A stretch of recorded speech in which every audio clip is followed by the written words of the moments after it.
Thanks for checking out this video.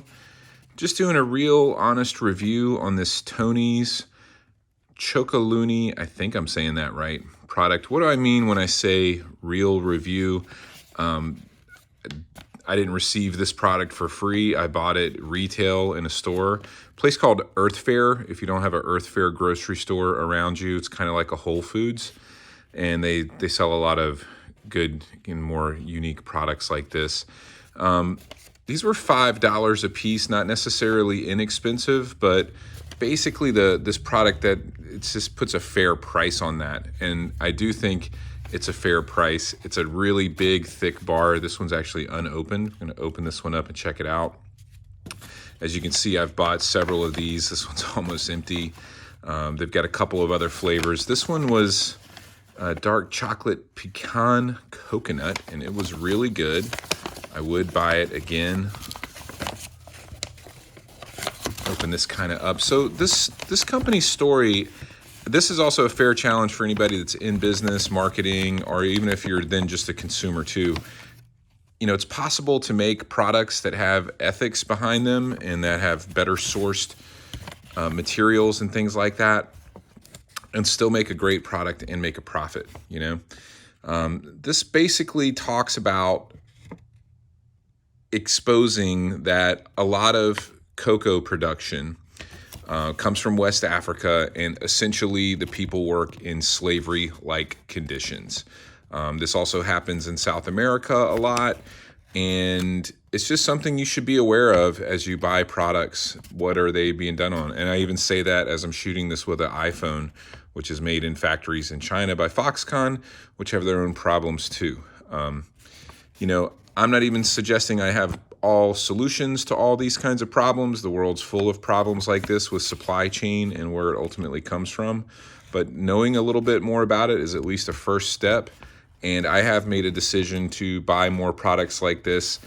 Coffee as well has some troublesome supply chain issues in the greater coffee market. So it's also, I think, worth it to at least know what you're buying, where it comes from, where it's sourced.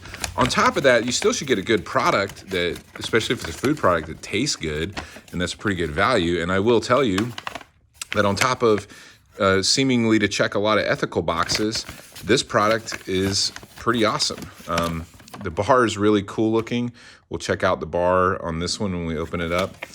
This particular flavor right here is milk chocolate honey almond. That's a great combination, and let me tell you, it's really, really good. And again, a pretty big bar, thick, good chocolate, good ingredients in there. I think it's well worth it.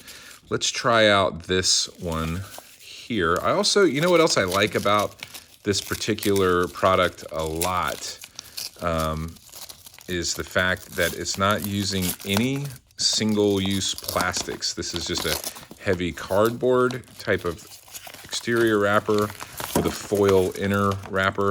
It still is producing some garbage and some waste, but at least this foil and whatnot is a little bit more recyclable than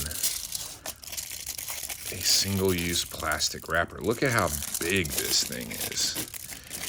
You know, again, there's cheaper candy out there, but for $5, I got pretty big hands, okay? I mean, you can just for reference, that thing is big, thick, and I just like the weird design of it. They definitely carry their whole motif there with the broken chain, and you know, it's odd how it breaks up or whatever because of this weird design, but it is distinct, and I just love to see it when people come out with products like this that are mission-based, and they really just pull it all the way through and deliver. So this is white chocolate, 28% white chocolate raspberry. Looks packed full of good different ingredients. Take a quick bite. Please excuse my horrible mouth noises.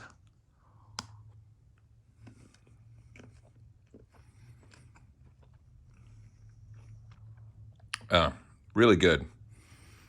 You have to like white chocolate if you're going to want to enjoy this particular one, but this is not, it's not overpowering white chocolate. I think a lot of white chocolates are just too overpowering on the sweet side. It's a good mix of texture with the raspberry pieces and whatnot that are in there. I don't know. It's just a good quality product. I've enjoyed every other thing that I've tried from this company, all the other flavors. I think it's a very fair price at $5 at a retail store. I'm going to put a link below where you can check some of it out. And, you know, if that strikes a chord with you on the whole slavery issue and where things like chocolate and coffee and whatnot are sourced from, whether you think that's good or bad, hopefully you think that's a bad thing, you know, at least know where it's coming from. It's just a good thing to know. And you'll probably find that, shockingly, you're participating in some supply chain stuff that's really not too good. And then what do you do about it? Well, one thing you can do about it in a small way is you can find products like this from companies that have some ethics behind what they're doing with their supply chain, and you can support them. And that might cost a little bit more than a similar product being mass produced by a bigger company. But if you can spare that money and you have some kind of, prosperity and you can afford a little bit extra, consider putting it towards products and services that are at least conscious of their supply chain and how all that works. Anyway, if you've watched this video this long, I appreciate it. Again, this is not a sponsored video. I wasn't sent this product for free or asked to do this review or anything like that. I just do it just for fun, a little YouTube hobby. Do me a favor, if you like this kind of stuff, like the video, subscribe to this channel, all that good stuff. Most importantly, have a wonderful day, and I'll catch you on the next video.